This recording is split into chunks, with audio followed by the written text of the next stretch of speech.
sekarang ini penggunaan bahan bakar fosil tidak bisa terlepas dari kehidupan manusia, seperti halnya bensin yang digunakan sebagai bahan bakar kendaraan motor.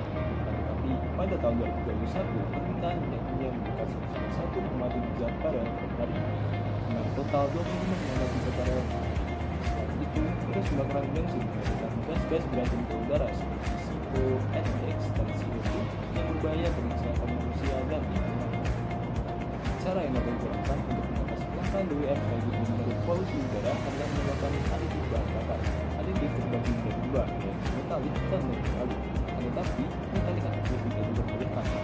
Tinggal yang berbahaya bagi kesehatan jika terlepas ke udara. Oleh karena itu, bahan organik non-logam minyak atsiri mulai berpotensial untuk digunakan saat ini. Salah satu jenis bahan pengisi minyak atsiri adalah kulit jeruk siam. Sekitar 80% seluruh produksi di Indonesia adalah jeruk siam. Total produksi jeruk siam di Indonesia sekitar 2-3 juta ton per tahun.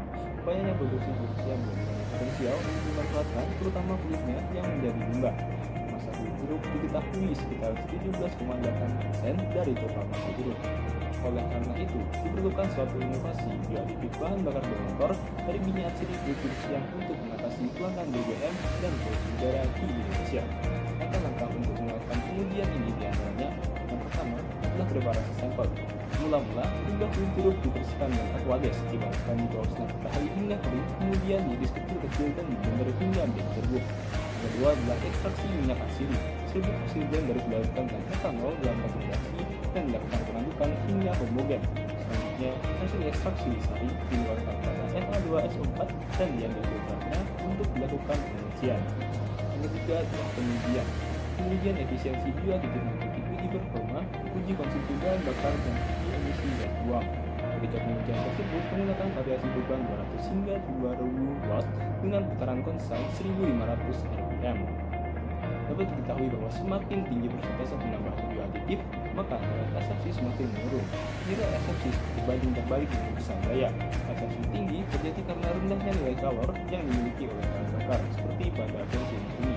Akibatnya, diperlukan daya lebih besar untuk menjalankan mesin. Asepsi rendah memiliki nilai kalor yang tinggi, sehingga mesin membutuhkan tenaga yang lebih ringan untuk berjalan. Bioaditif minyak atsiri mengubah nilai kalor menjadi bahan bakar yang semula rendah menjadi tinggi sehingga dapat performa yang lebih baik. Dapat diketahui bahwa semakin banyak penambahan persentase bioaditif, maka penurunan konsumsi bahan bakar juga semakin besar. Terlihat dengan bensin murni yang memiliki konsumsi bahan bakar lebih besar dibandingkan dengan bensin yang ditambahkan bioaditif. Hal tersebut menunjukkan bahwa bensin murni lebih cepat habis, yang berakibat pada tingginya permintaan masyarakat terhadap bensin. Penambahan minyak atsiri pada bensin menurunkan konsumsi bahan bakar hingga 30%. Dapat diketahui bahwa penambahan bioaditif dapat menurunkan konsentrasi polutan berbahaya seperti CO dan NOx berturut-turut sebesar 18,7% dan 6,61%. Penurunan kedua senyawa tersebut membuktikan bahwa bioaditif minyak atsiri dapat membersihkan emisi berbahaya yang disebabkan oleh bakaran BBM.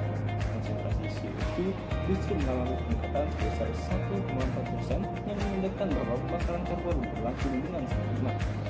Menjaga dari segi ekonomi, penambahan bioaditif bahan bakar jauh lebih efisien untuk diterapkan saat ini dibandingkan dengan penggunaan bahan bakar terbarukan, biofuel, dan kendaraan listrik. Biofuel memang terbuat dari biomasa yang berada di alam. Tetapi, teknologi produksi biofuel skala besar masih tergolong mahal dan tidak sebanding dengan hasil yang diperoleh. Hasil yang didapat memiliki efisiensi yang berbeda dan tidak bisa diterapkan dengan konsentrasi 100% alias harus ditentukan dengan kadar bumi dengan rasio tertentu.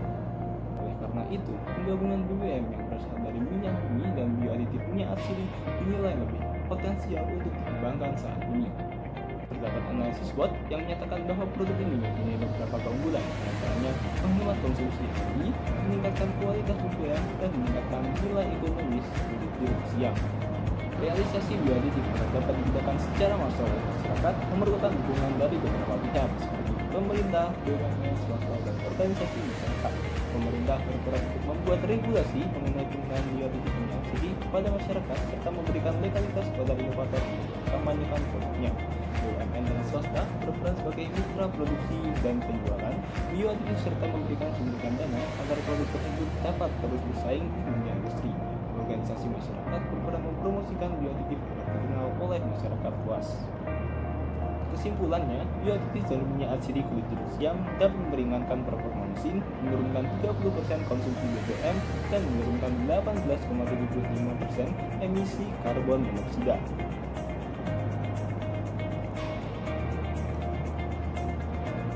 Sedangkan untuk sarannya, perlu dilakukan implementasi secara massal dari produk ini, serta perlu dikembangkan lagi bahan-bahan yang lebih potensial untuk mencari minyak aslinya. Demikian yang bisa saya sampaikan. Terima kasih atas perhatiannya. Wassalamualaikum warahmatullahi wabarakatuh.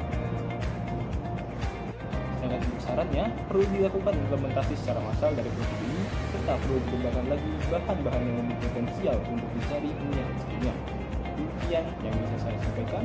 Terima kasih atas perhatiannya. Wassalamualaikum warahmatullahi wabarakatuh.